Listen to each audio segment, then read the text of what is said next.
Good morning everyone, my name is Michelle. I hope you're doing well. Welcome to another video. It is Friday morning. I hope you've got the Friday feeling this morning.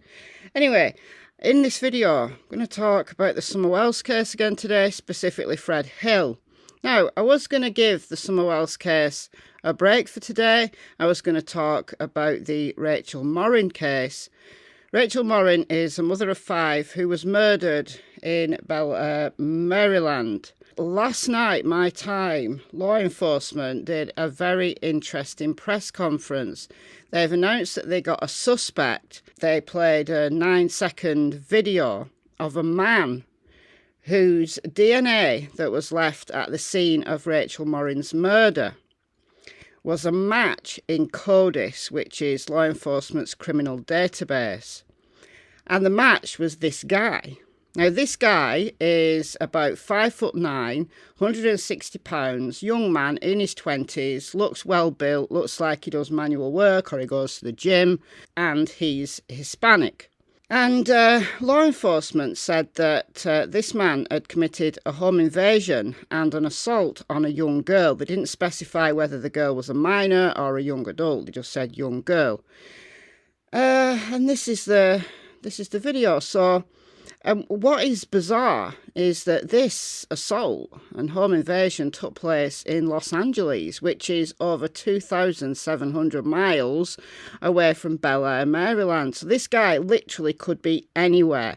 Do you recognise this guy? Now, I've played this over and over and over while I've been talking. Do you recognise him? It's difficult because there's no face, but the way he walks, and he could literally be anywhere. Call the number on the screen right now if you think you know this guy. They need to identify him because law enforcement believe that this is the guy that brutally murdered Rachel Morin and left 5 children without their mother.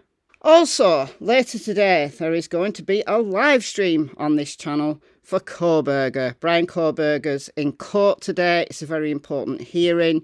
It starts at 10 a.m. or 10:30 a.m. Idaho time. I think it's Mountain time. So I'll be live later, as will about 5,000 other channels, to cover that hearing. It's not being live streamed, but I hope that it's played later. Like there's cameras in court, they're just not allowed to stream live, and it's released after the hearing finishes. So hopefully it's the same and we get to hear the hearing, because it's going to be a very interesting one. So I'll be live, and thank you in advance if you choose to catch up on the Kohberger case, the Idaho 4 case, on my little channel, because there will be some much bigger channels streaming, I'm quite sure, later. So thanks in advance if you choose to share your time with me. And I've had loads of people ask me how they can help my channel because they can't afford to donate in live streams and they can't afford to join memberships. Well, I'm telling you that the very best way that you can help this channel and my other channel, Michelle Walks, is to watch the videos all the way through, share the videos, like the videos, and leave a comment. Even if that comment's just a thumbs up, or some people put leaving a comment for the algorithm. So even if you've got nothing to say, leaving a comment, what it does is it tells YouTube that that video and the channel as a whole is worth pushing out to new people. So please, it costs nothing to do that. If you're watching the videos anyway, then like, share, and leave a comment. That's all you need to do. All donations, whether they're through Super Chat, whether they're through joining memberships, whether they're through PayPal, Cash App, or buy me a coffee. And someone bought me 5 coffees a couple of days ago, so thank you. Thank you to all the people who do donate behind the scenes. All the links are in the description box. Very appreciated, but not expected. All right, guys, without further ado, let's get into the Summer Wells case.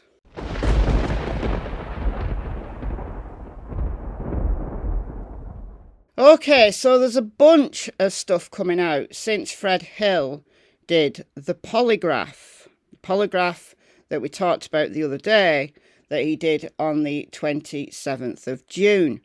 And this was a few days after Ziggy had that jailhouse call with him. So there's some misunderstandings, I think, going on that I'll just address very quickly.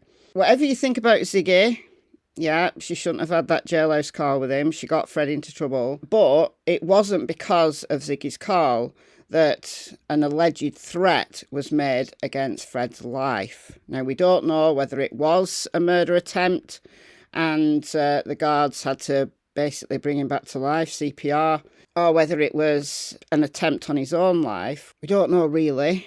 In all fairness, that wasn't because of Ziggy, because that happened before the jailhouse call, because he talked about it in the jailhouse call. So it had to happen before, unless somebody's got some kind of time warp or time machine going on. Who knows?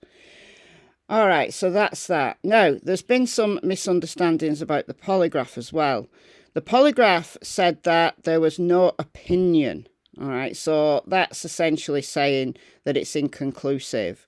And that could be because of operator error. It could be to do with the mechanics, the machine calibration. There's a number of reasons why a polygraph can come back inconclusive.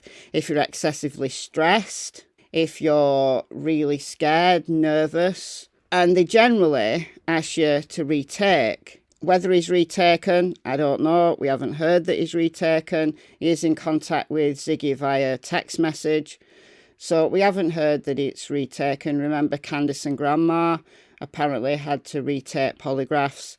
And yeah, in about 10-15% of cases, polygraphs do come back inconclusive and they will ask you to retake it. Ziggy said something in her latest live that I thought was really interesting. I'm not all the way through this live because it happened overnight while I was sleeping. That Fred said that he wouldn't lie for anybody. I didn't think anything of it. I thought he was being silly. But he did say they asked him to lie for a baseline, and he said that he would not lie for them or for anybody. So I don't know what I was like, I just said, LOL. I didn't think he was being actually serious. So maybe, and then because I just saw somebody's text that said maybe he didn't lie on the baseline questions. Well, according to Fred said he refused to lie even on the baseline because he said he won't lie for anybody. Now, as part of the pre-test instrumentation phase, where they're basically calibrating the machine, they're getting a baseline, they ask you a bunch of really easy questions like what's your name, what's your address, what's the year, who's the president, stuff that's easily verified, stuff that there's no emotional baggage connected, unless you really hate the president, I guess, whatever, attached to that question. Then they ask you a really easy question or questions, they might do it several times, and they ask you to lie. And he didn't. He told the truth. Because he wasn't going to lie for anybody. Well, that could well be the reason why the poly came back inconclusive. That's a real red flag, honestly. It's a red flag on the behalf of the polygrapher, who should probably have asked a question and asked him to lie when the polygrapher knows the answer to it. Like, is it Wednesday? And if the polygraph was taken on a Monday, then it's obvious. Fred said the actual day and said Monday. The polygrapher knows that Fred is not following the instructions and lying. So I don't know what's going on there. That's weird. If you don't know how polygraphs works, why they take so long, go and watch Chris Watts' polygraph. It's online. There's a bunch of places. Just type in Chris Watts polygraph and a bunch of videos will come up showing you Chris Watts polygraph. And they take hours because a good polygrapher will make sure that they've got all the I's dotted and the T's crossed so that the result that comes back will be as reliable as possible. And they're used in police interrogations. They're a tool that law enforcement uses. If a poly comes back inconclusive, it's useless because it means that either the test didn't work or something went wrong. Not good. Maybe they have asked Fred to take another poly and he's refused. We don't know. So the Burn Barrel Show is absolutely rocking the information that's coming out about Fred Hill and Cotton Simpson. This is the Burn Barrel Show's channel. She's worth subscribing to. There's a lot of information on her channel. And she's been communicating with Fred Hill's sister. All right, so we can't read this verbatim because some of it's missed off. But it says, I'm sure you're aware of who I am. Fred's sister would like to extend an invitation for this info instead of Ziggy. So when Mr. Simpson was found dead, they were very distraught, especially Laura, and they were convinced that they were the last people to see Cotton Simpson alive. Laura had made claims that she did not know and thought he was a creep while talking to Ziggy. However, news on social media about Mr. Simpson's passing and immediately freaking out and crying and having an anxiety attack, she ran out to tell Fred the news. Fred came inside and said, well, I figured something about him getting robbed before he got home. Their reactions to Mr. Simpson's passing didn't seem usual at the time because of the nature of their relationship with Mr. Simpson. But after seeing the polygraph, you will understand why I was trying to keep this private. She's looking out for his best interests and his safety in jail.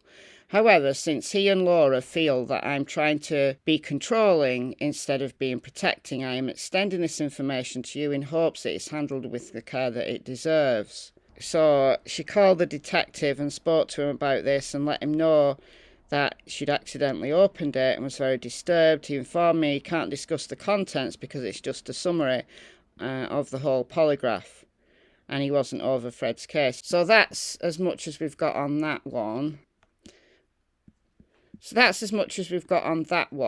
Oh, this next one reads better. It's the same one. It's interesting at the end that John Pruitt says that he's not over Fred's case, but he's the one that had requested the polygraph on behalf of the DTF. Don't know what DTF is. It's interesting. Whose case is Pruitt the lead detective on? Summer Wells. It's interesting. Oh, Drug Task Force, somebody said. Tennessee Drug Task Force. Okay, got it. I mean, Aurora's said what I feel here. I don't get her. She says she's trying to protect Fred, looking out for his best interest, that her main concern was his safety in jail. So why was she in Ziggy's chat claiming that Fred and Laura had found the clothes Summer wore when she went missing and an old washing machine on their property? Both Fred and Laura say that's a lie and they don't know what she's talking about. To accuse him of having a missing child's clothes on his property would, in my opinion, hardly help his safety in jail, which she now claims was her main concern. I don't know if she's playing you or what. Fred told Ziggy that the sister's boyfriend, Kenny someone, worked with Don. That he texted her like, sounds like she, the sister, knows more about the case than me. Her big mouth got her in prison before, so let her keep talking and the glass house might break. So I'm a bit wary about trusting her. So am I. Now, I'm not saying that she's completely lying. I'm not saying that at all. But why come out with this information now? She claims it's because Ziggy's getting the story wrong and maybe he's being overly protective of Fred. But why doesn't she keep her nose out of it? Because whatever Fred does in jail, she's now sticking her oar in and she's making it worse. But having said that, K-Crime is right. I feel we should listen to what everybody says without bias. There is a bit of truth or unveiling of the motive of the lie in what everyone has said. I'm just taking it all in, and eventually the pieces might fit. They might do. But it's difficult when Freddie is sitting duck in jail, isn't he? I mean, I'm not saying K-Crime shouldn't put this out if she gets this information. I'm questioning the sister's motive for releasing this information now. I don't know. It doesn't seem like she's operating in Fred's best interest.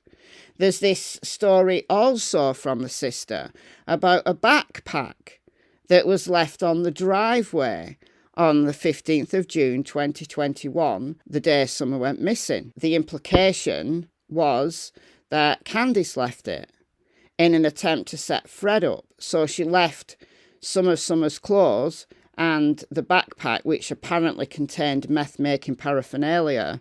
Now, as far as we know, the Wells don't make meth. Don hates meth. Candice doesn't take meth. So why would they have meth-making equipment? It's been further speculated that it was actually Chad Arnold that collected Fred's meth-making equipment, having found out that there's a missing child and having the wherewithal about him to think, well, they're going to search this property. And indeed they did, and they found some scent on that property. And Chad Arnold was there. Fred has said that Chad was there. Candice has said that Chad was there.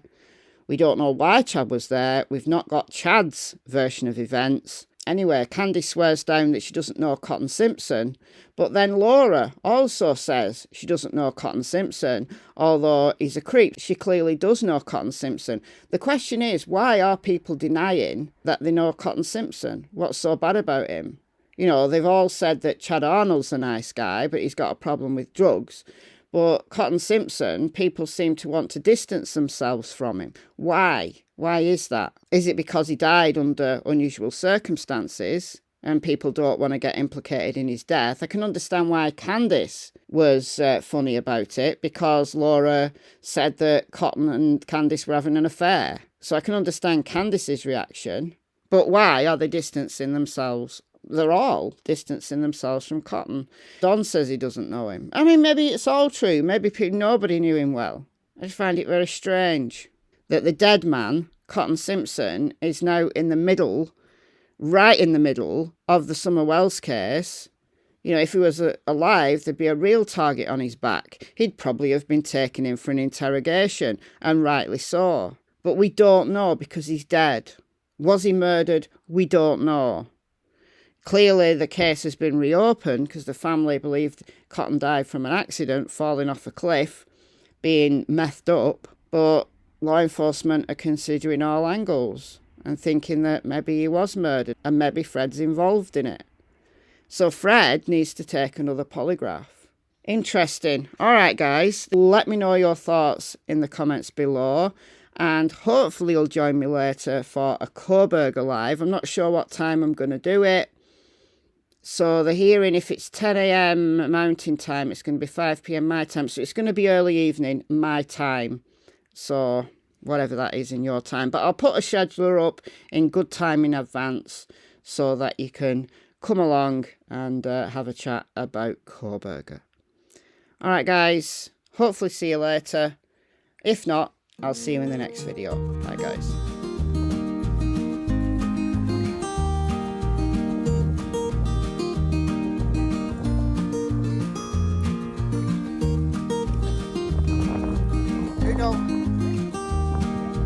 Doodle.